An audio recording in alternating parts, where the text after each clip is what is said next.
India TV, आपकी आवाज।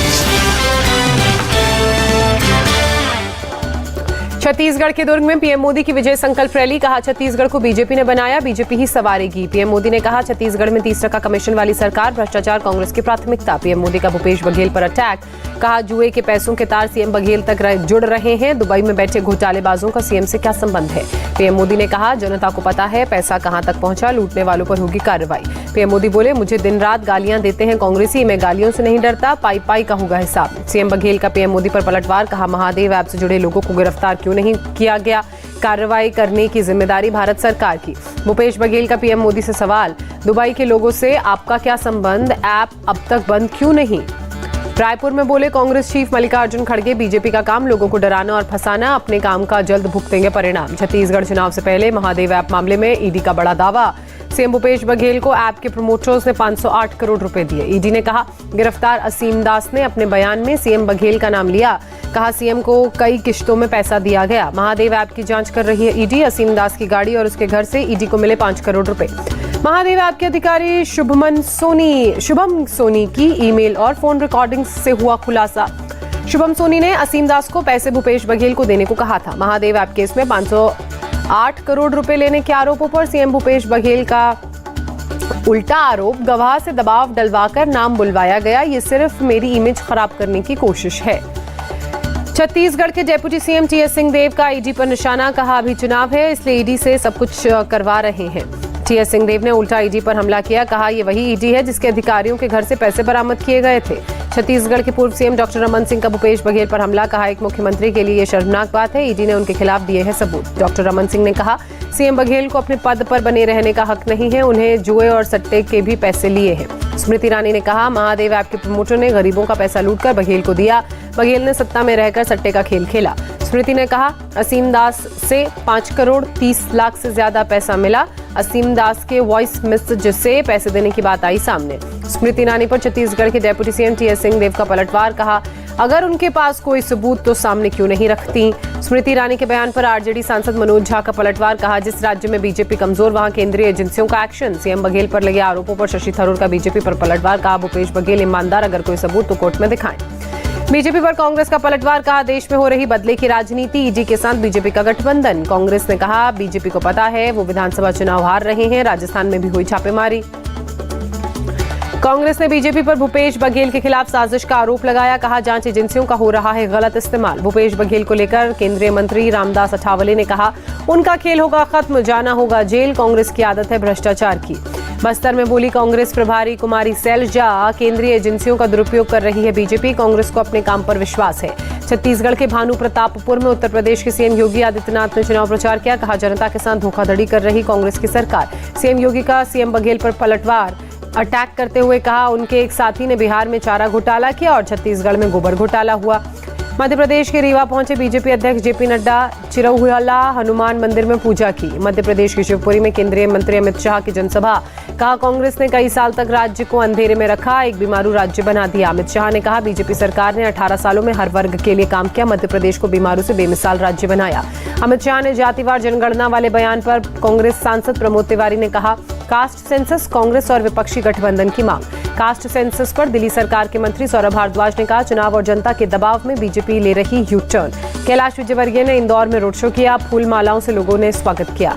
ज्योतिरादित्य सिंधिया ने गुना में जनसभा को संबोधित किया। बोले, कांग्रेस की मोहब्बत की दुकान में केवल नफरत का सामान।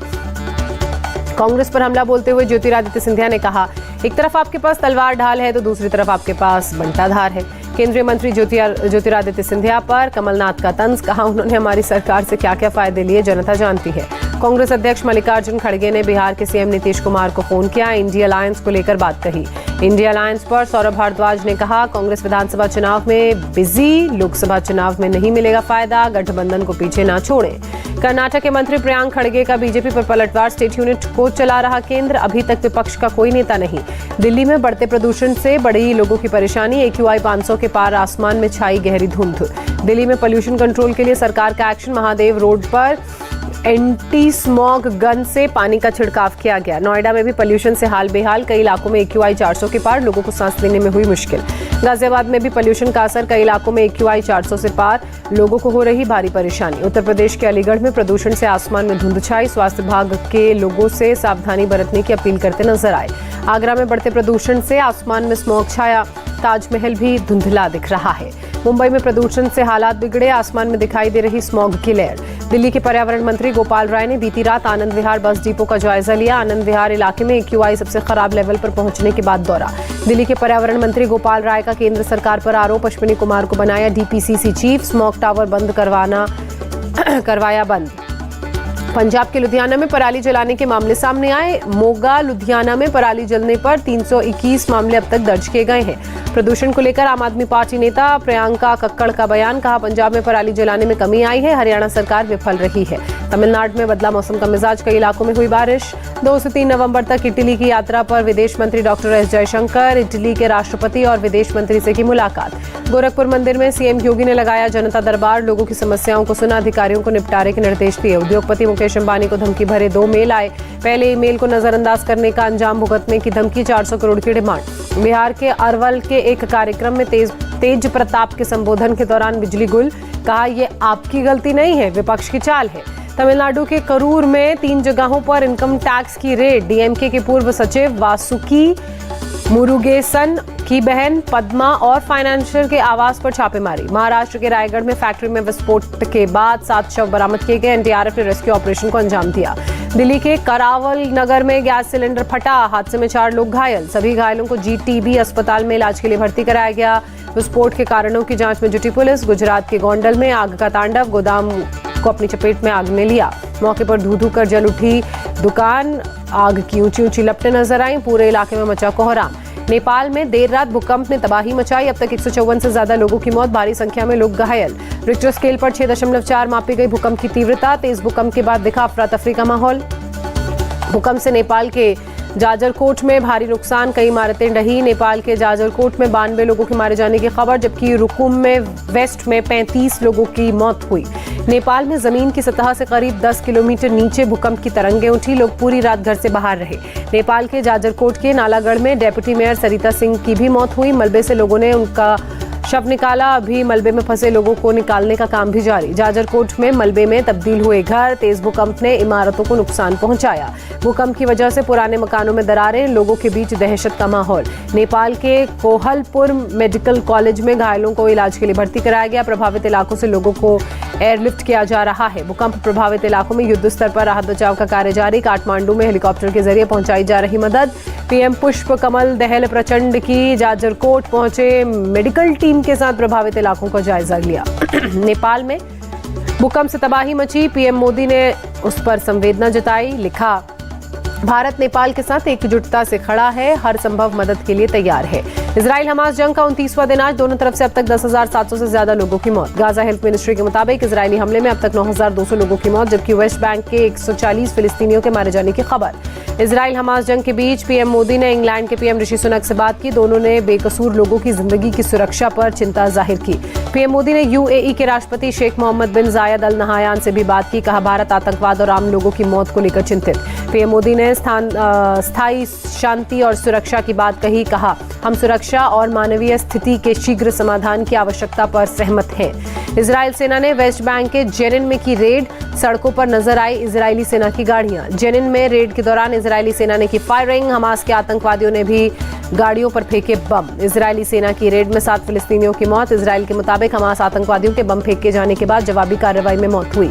इजरायली सेना ने हमास के 17 आतंकवादियों सहित 37 लोगों को कैद किया, कई जगहों पर सड़कों के नीचे दबे बम और बरामद किए गए। इजराइल के दक्षिणी गाजा में खान यूनिस इलाके पर एयर स्ट्राइक की गई, कम से कम 17 लोगों की मौत। इजराइल हमास जंग को हिजबुल्लाह चीफ हसन नसरुल्लाह ने धर्मयुद्ध बताया, कहा अल्लाह की कसम खाकर कहता हूं जल्द जवाब मिलेगा। हसन नसरुल्लाह ने इजराइल को दी खुली चुनौती, कहा मकड़ी के जालों में कमजोर है इजराइल, अभी तो बस शुरुआत है। पाकिस्तान में बड़ा आतंकी हमला, मियांवली एयरबेस में घुसे 3 आतंकी मार गिराए गए। पाकिस्तानी सेना ने शुरू किया ऑपरेशन, तहरीक-ए-जिहाद ने हमले की ली जिम्मेदारी। पाकिस्तान में पुलिस वैन को निशाना बनाकर विस्फोट किया गया, 6 लोगों की जान गई, 20 से ज्यादा लोग घायल। इटली में सियारन तूफान की वजह से बारिश और बाढ़ का कहर, अब तक 5 लोगों की मौत। इटली के तटीय इलाकों में 3 घंटे में 8 इंच तक बारिश हुई। नदियों का पानी रिहायशी इलाकों में घुसा।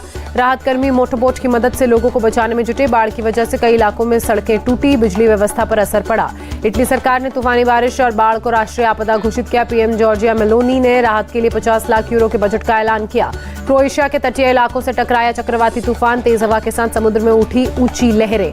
मौसम विभाग ने आज तेज हवा के साथ भारी बारिश की आशंका जताई। कई इलाकों में पावर ग्रिड को नुकसान पहुंचने की भी बात कही, जिस वजह से बिजली व्यवस्था ठप। स्लोवेनिया में भारी बारिश और तेज हवा का कहर, कई इलाकों में घरों की छत उड़ी। मौसम विभाग ने रेड अलर्ट जारी किया। पूर्वी स्पेन के जंगलों में आग भड़की, सैकड़ों लोगों को करना पड़ा पलायन। तेज हवा की वजह से करीब 2000 हेक्टेयर में आग फैली। 200 से ज्यादा फायर फाइटर्स आग बुझाने के काम में जुटे। हरियाणा के पंचकुला में एक फार्मा कंपनी के मालिक ने अपने कर्मचारियों को दिवाली तोहफे में कार दी।